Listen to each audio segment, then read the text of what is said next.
You can do just about anything with the Raspberry Pi, including turning it into your very own personal web server that you can access across your local network.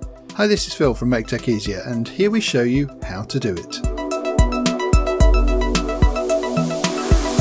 Do you want to create your own website but don't need large-scale server-side processing? Wouldn't it be easier if you could create, host and maintain a website directly on your Raspberry Pi? Here we'll show you how to turn a Raspberry Pi into your own personal web server. By the end of this tutorial, you will have learned how to install the popular Apache web server on your Raspberry Pi, set up PHP and create a simple web page that anyone can access over your local network. What is Apache Web Server?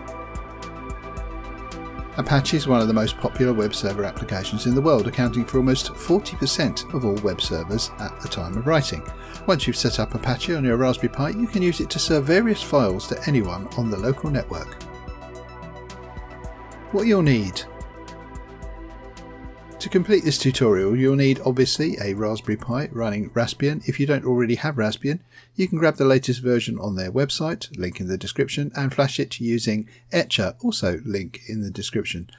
Power cable that's compatible with your Raspberry Pi, external keyboard and a way to attach it to your Raspberry Pi, HDMI or micro HDMI cable depending on the model of your Raspberry Pi, external monitor and Ethernet cable or Wi-Fi connection. Update your Raspbian. If you haven't already, attach your external keyboard, monitor and any other peripherals to your Raspberry Pi and attach it to a power source.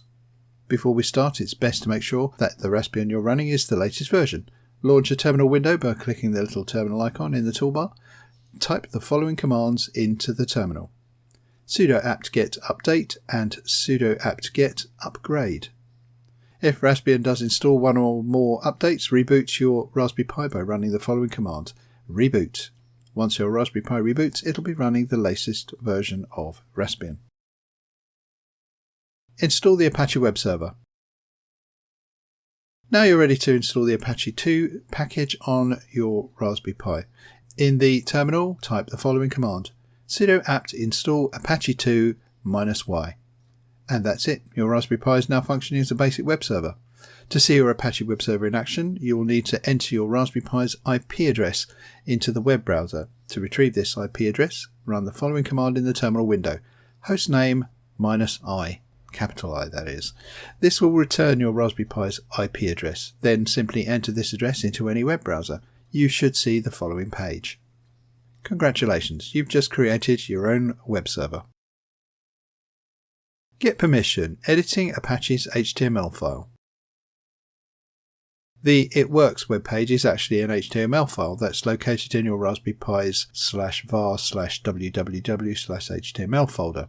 To take a look at this file, open the Raspbian's File Manager app by clicking on the file icon in the toolbar and then navigate to var/www.html. This folder contains an index.html file, which is the page you're seeing in your web browser. In the following sections, you'll make some simple changes to this file and then create an additional HTML file that Apache will serve to anyone on your local network.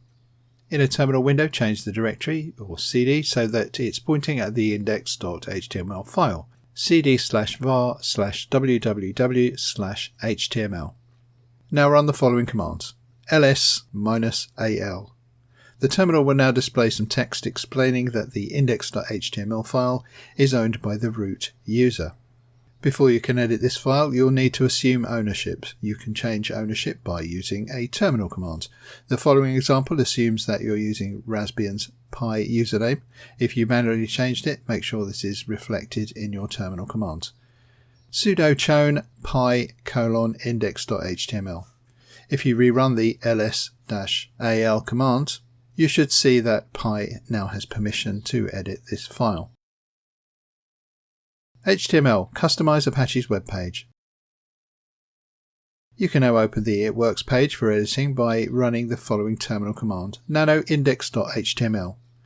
Of course, this launches the index.html file in Raspbian's Nano text editor. You can change any part of the page's code, but to keep things simple, we'll just change the text that's displayed as part of the heading. Navigate to the appropriate line and change it to "This is a test." Once you've made the changes, save the file by pressing Ctrl-O followed by Ctrl-X. Now load your Raspberry Pi's IP address into your web browser again and you should see the changes. Make your website dynamic, installing PHP 7. By default, the Apache web server is limited to static content, so your pages won't react to any information that's provided by users. If you want to make your content dynamic, you'll have to install the latest version of PHP, which was PHP 7.4 at the time of writing. In this section, you'll install the latest version of PHP and the PHP module for Apache. Sudo apt install PHP libapache2 -mod -php -y. To test that PHP is set up correctly, let's create a PHP file in the /var/www/html/ directory and then check that this file appears in our web browser. To create a PHP file called mywebpage.php, run the following command in the terminal window: sudo nano /var/www/html/mywebpage.php. The mywebpage.php file opens automatically in Nano, and in the Nano text editor you can type in the following PHP script. The script will be included in the description so that you can cut and paste it. This simple script retrieves today's date and displays it as part of a web page. To save your script, press Ctrl-O, followed by Enter, followed by Ctrl-X. Test your dynamic PHP. To test that this PHP file is being served correctly, enter your Raspberry Pi's IP address in your browser one more time, followed by /mywebpage.php. If the PHP file is being served correctly, then your browser should display something like this. Today is 2020 and the rest of the date and time. As you can see, it's easy to turn your Raspberry Pi into a web server, although you will need to set up a dynamic IP to be able to connect to your web server from a public network. We have instructions to do this, link in the description. Okay, as always, thanks for watching. That's all for now. See you next time.